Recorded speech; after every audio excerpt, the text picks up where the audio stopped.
So we're going to take our practice a little further today, beyond being based into the foundational objects.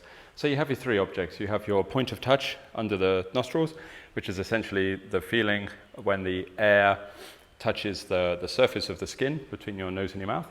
And then you have the second object, which is the entire mechanism of your breath, all the way from the nostrils down through the diaphragm. And then the third object being the outside or the shape of your body. So obviously in Taoism, another common object that we use is the dantian, right? The lower dantian, but which we could use. You know, it's okay. It's a valid method and a part of the meditative training, a part of the process. One of the objects later will be the dantian, used in a specific way, but we don't consider it one of the foundation objects for the mental training, simply because as soon as we use the dantian as an object, obviously it starts either generating, mobilizing, or storing qi as well, which is obviously marvelous. We want that. That's a helpful part of the process. But it's like another factor involved in developing the mind. So we tend to not use the dantian for mind-based stuff while we're learning the conditions that we need for meditation, simply for that reason, because it will start moving you off into the energetic practice. Later, when the conditions are adequately sorted for stabilization of the mind, then we can. But right now, it's kind of a form of compartmentalization, you know, to separate the energy work from the mental development a little bit, to get the qualities that we want, and then we can bring them together later on. Whereas if we listen to the mechanism of the breathing, or we listen to the place of touch, or we listen to the body, we don't get that sudden generation of qi in the dantian, or you know, the alchemical fire igniting or something like that. So it's just a bit cleaner for our practice at the moment. So we want to take the objects a little further and look at this idea of going back to the definition of meditation, that obviously the first part of it is to be able to see the truth or the nature behind an object, okay, to see the nature of an object for what it is. And of course, we choose some quite mundane objects. Yeah, we're not choosing the true nature of self right at the beginning, or the nature of one of your thoughts, or anything like this. We are simply choosing the object of the body, or a place on the body where there is sensation, or the mechanism of the breathing. Something fairly mundane and depersonalized from who we are as a person. Because again, it's easier to compartmentalize a little bit, and right now it's easier to separate your nature, your identity from your work a little bit while we build these skills, and then obviously later we bring them together. Yeah. So all still foundation work, but we will go deeper into understanding an object. But first of all, as always, let us settle into our practice. So just for a few minutes, with the spine upright, just allowing the body to breathe in and out of its own accord through the nose. Hands either on the knees or in the lap, it does not matter. Okay, not using any particular object of meditation right now, just following the breath and just allow your body to settle in, just settling into your practice before we start. And then I'll come back to you in a couple of minutes and we'll take it further. So.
Okay, so for the next part of the process, essentially we're going to try to transfer from mind stabilizing onto an object towards understanding the phenomena or sensation of the object. Okay, it's a very particular stepping from one place to another, like stepping over a bridge into the deeper part of meditation. But first we should understand why a little bit. Essentially with regards to meditation when we're sad, okay, say I am focusing on either the place of touch or the breath or the body, it doesn't matter. I'm not looking at it. I've got my eyes closed, I cannot see it. Perhaps the mind produces visual phenomena as a result of interacting with that object, but I'm still not looking at it. I'm not listening to it. Okay, I'm not smelling it, I'm not tasting it, but I am touching it or feeling it. Okay, there is a sensation or a feeling at the place where my awareness or my mind interacts with the object. So essentially right now, in Eastern arts we have 6 senses, yeah? What we see, what we hear, what we smell, what we taste, what we touch. And then the 6th one is our thoughts. With meditation, the more we stabilize into the object, the less the sense faculty of thought becomes involved. So therefore, it's not intellectual analysis what we want. What we want is to use the sensation of feeling, the sense of feeling. This is a little different from some other traditions, but in Taoism, this is the feeling we want, the sense that we want to use. Your feelings, or your sensation, what you can tangibly experience in your body somatically, it's considered the most important or the key sense function to meditators, to Eastern traditions. Not that it is the sense function to be fully trusted all the time, because our feelings, even the sensations moving on our skin and in our nerves, can be misleading, of course. They can so not always accurate, but still considered one of the most important. If we even look at how we process things, right? If you look, or our language, if we look at something, okay, say we're looking at a nice view, people will say, how do you feel about that? How does that make you feel? When you eat something that's nice, how does that feel? When you do something that's nice, how does that feel? Our terminology, do you feel okay? We ask all the time about that particular sense faculty. It's built into our language. Part of the reason we see it this way, or we understand it this way, is because it is the body, the somatic sensation of feeling, that enables the body to store or process an experience. So when I look at something, if there is no feeling generated by that which I'm looking at, then I will remain fairly disinterested by it. Okay? If I taste something and it doesn't generate a feeling, I'm not that interested, right? Our feelings are the things that enable us to take that information and put it into the body. Okay? We judge the world and understand the world all the time by how we feel about it. Yeah?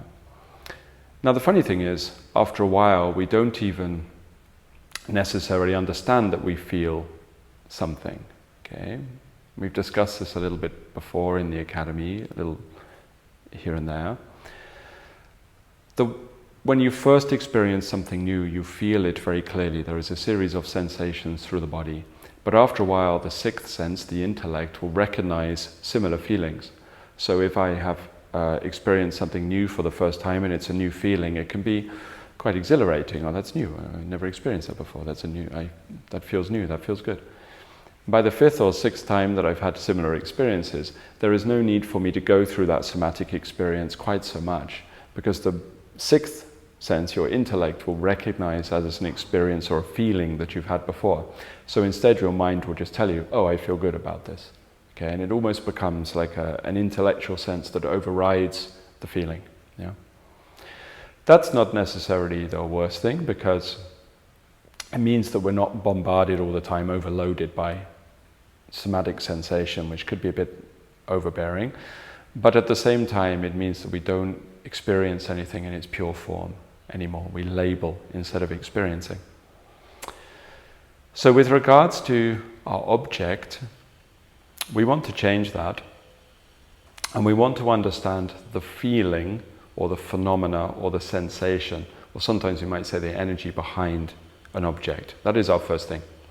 The feeling or the sensation or the energy of your object is not the true nature of it. That is something deeper. This is again just a manifestation of the object, but on another level. But we need to step over these stepping stones to get to the place we seek. So, simply for this process, we want to step across towards phenomena rather than labeled or mentally constructed object, essentially. So the way we do this is we can choose any object from our three. We can choose the point of touch underneath the nose, where the air runs across the philtrum area, on either the left or the right, whatever you prefer. Or we can listen to the mechanism of the breathing, or we can listen to the skin, the form of the body. And of course it will vary, whichever one you have found to be the most beneficial or harmonized with your preferred way of working. So what I do is I sit and I stabilize into whatever that object may be, one of those three.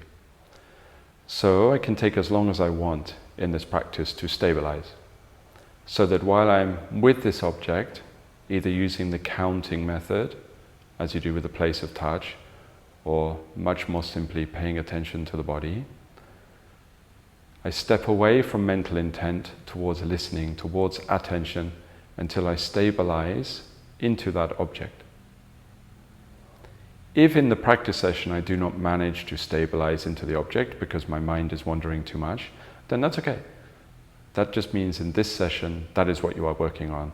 I do not try to step from object to phenomena if I cannot stabilize. And of course, we don't need perfection, but we need pretty good level of stabilization, yeah? So to stabilize, choose the object. I apply attention to it, and I try to remain with it, allowing distractions and mental digressions to fade away. And again, I am explaining the method, but you can take as long as you want. We will stay with it till it stabilizes.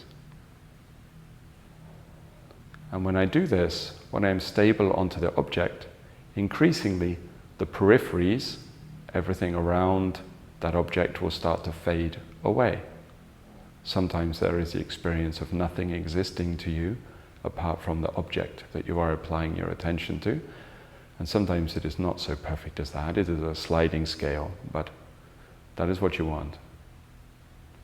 So if I am personally practicing right now using the place of touch beneath my nose, I'm breathing in and out, counting to 8, the 8 sections, stabilizing onto this until gradually everything else starts to fade away.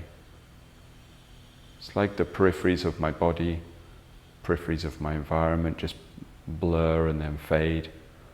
It's just me and the object.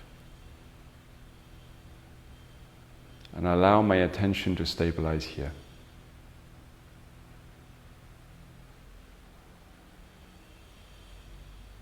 Just for a few minutes, then we will move on.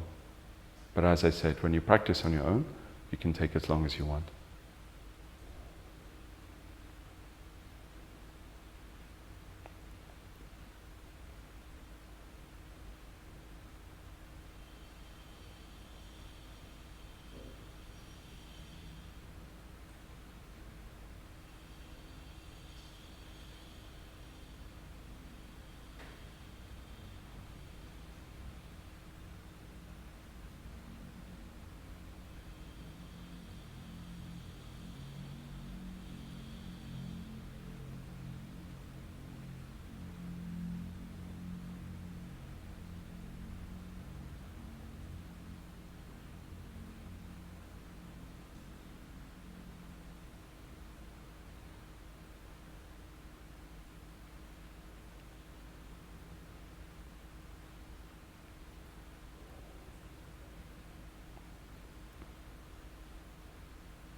And now is the trickier part.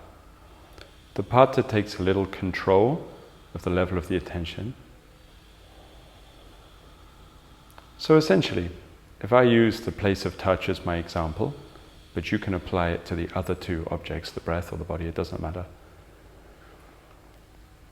When I'm paying attention to that object, a part of the object is held by my attention, essentially by the intellectual mind. So what it does is it creates an awareness of the form of that object. So my awareness is holding, to a certain degree in the place of touch, a sense that this is the area that I'm feeling. This means that when I breathe in and out and I feel that sensation move across that area of my face, there's an analytical aspect to it, and a held construct. So what I need to do is I need to, without destabilizing from that object, step back a little bit, relax away from the form, similar to when we step beyond form towards the subtle. When I taught you to move from the index finger to the middle finger, using that as a stabilization tool, which you can use if you wish to. If you wish to use the fingers, feel free. And I go back from the construct of form towards the more subtle level of awareness. So I just have to let go with the part of my intellect that is holding me to that object. Because I don't want to be held there, I want to be stabilized there, and they are not the same. If we hold ourselves on that point using the mind, it is restrictive, and we are stuck with the very external form of that object. If I move towards the subtle and do not hold myself at that point, but let go of that which holds towards that which pays attention, we will stabilize onto it, but we will shift across to a deeper level of sensation. Generally what happens is there is a slight adjustment of the object. For example, at the place of touch, it can feel like it opens up a little bit, becomes a little bigger. With regards to the lungs and the breathing mechanism, the same. It can feel more expansive, almost like you've been drawn into it with your awareness. And when you're inside, the space feels bigger. In the case of using the body, or the form of the body as an object, often you will feel like you come out a little bit, like the size of the body increases, the form increases, the scale gets bigger. The reason this is happening is because when I stabilize my intellect into an object, okay, the duality, the separation between intellectual mind and object gives you a very clear sense of scale. Once I release the intellect just into paying attention to the subtle sensation here, then that perimeter, that opposition, that duality between mind and object starts to break a little bit. Not fully, but just a little. It's like it just releases its tether. The result is the sense of scale can change, sometimes a little bit, sometimes considerably. When the sense of scale starts to change, it is easier for the mind, the awareness, to be drawn into that object to a greater degree. It's like you're being pulled in. And much like perspective, the closer I get to something, the bigger it looks. The more I move away from intellect and absorb into the sensation, the larger it appears. We get drawn in. This is a step towards the observer being drawn into the observed. It is not all the way. It's like there has been a step closer to the object by the observer.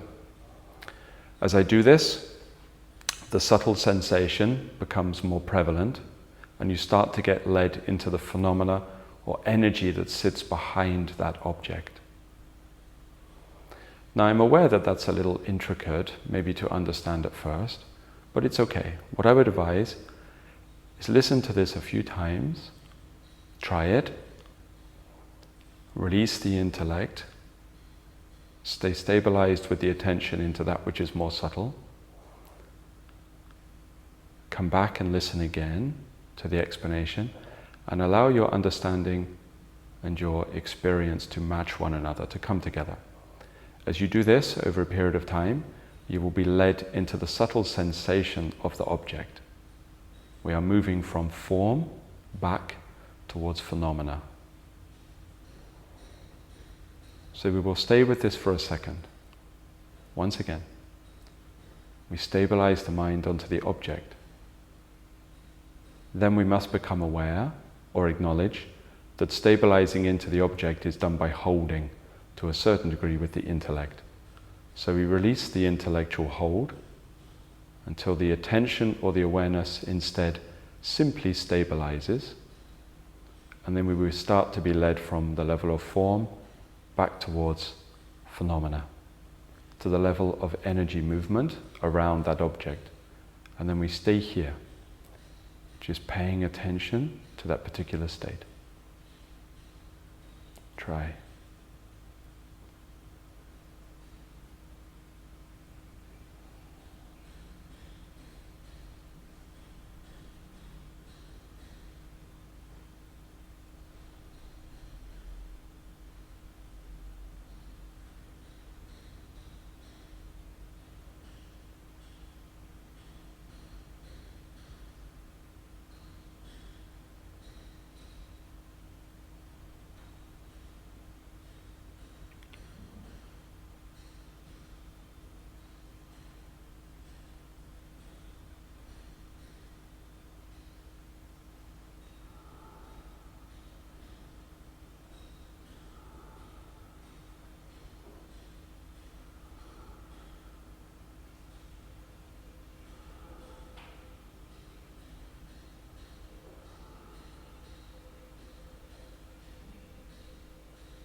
With this practice, we take our time and we work on this.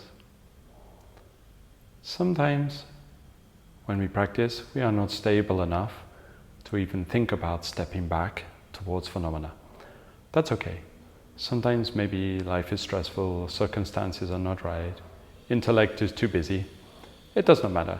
In those sessions, we simply work upon staying with the object, because our efforts should be applied to stabilizing the mind as much as possible, to help it settle.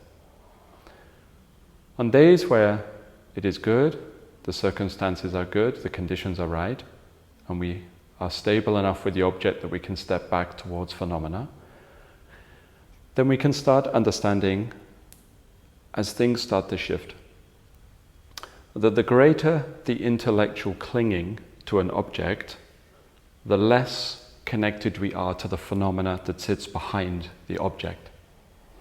This is the same with regards to what I was saying earlier, that when you are a child and you first experience everything, it is very exciting. You are very connected to the phenomena, the somatic experience of the taste, of the smell, of the sight. But then after a while, once things are intellectually labeled, we kind of miss that a little bit. It's gone. The phenomena is replaced just with a knowledge, an intellectual knowledge of what something is or what we think of it.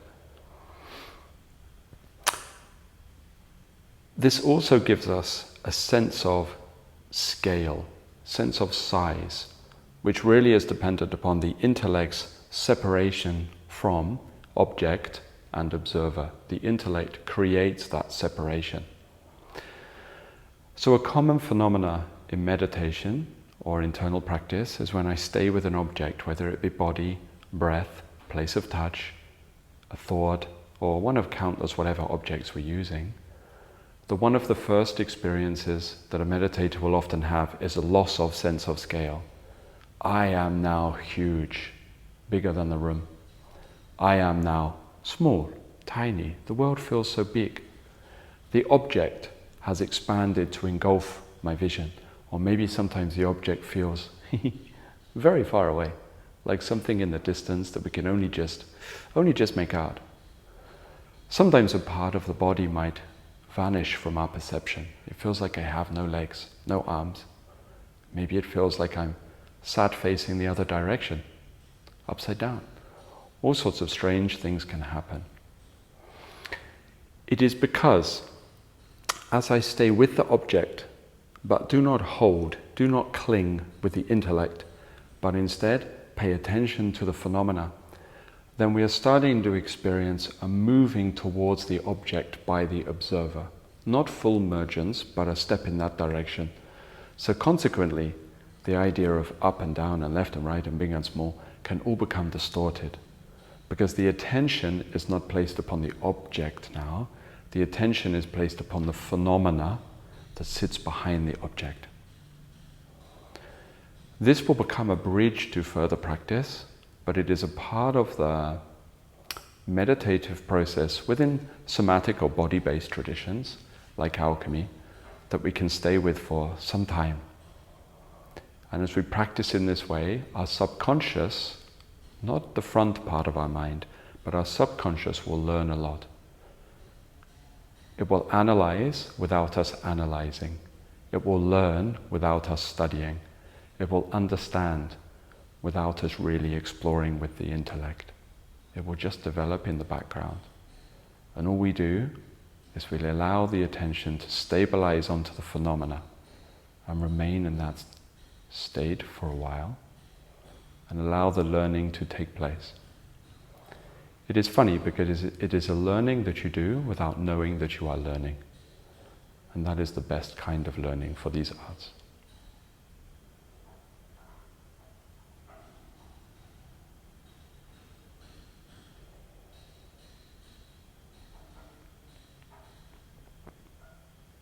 Okay, I just want to teach you the method. You can practice on your own and take as long as you want. So for now, take some deep breaths in and out. So that the body is moving from the inside with the lungs opening and closing to bring us back to form.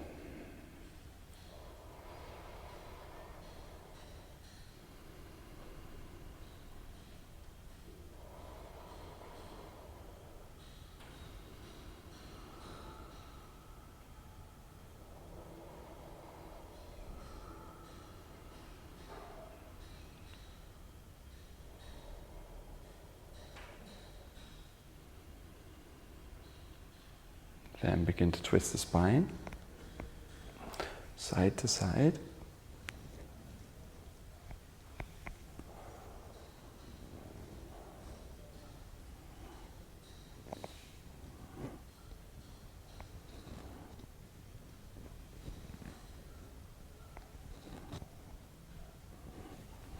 Turn the head.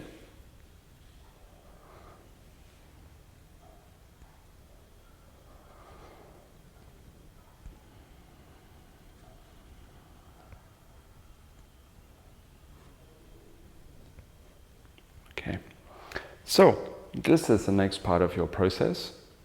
It can go a lot deeper. We could explore this concept a great deal more, spend a long time discussing it, because there are many processes and stages and core concepts and attainments related to this particular stage. It is not a small stage, but I think for now I just want you to practice it and try for yourself.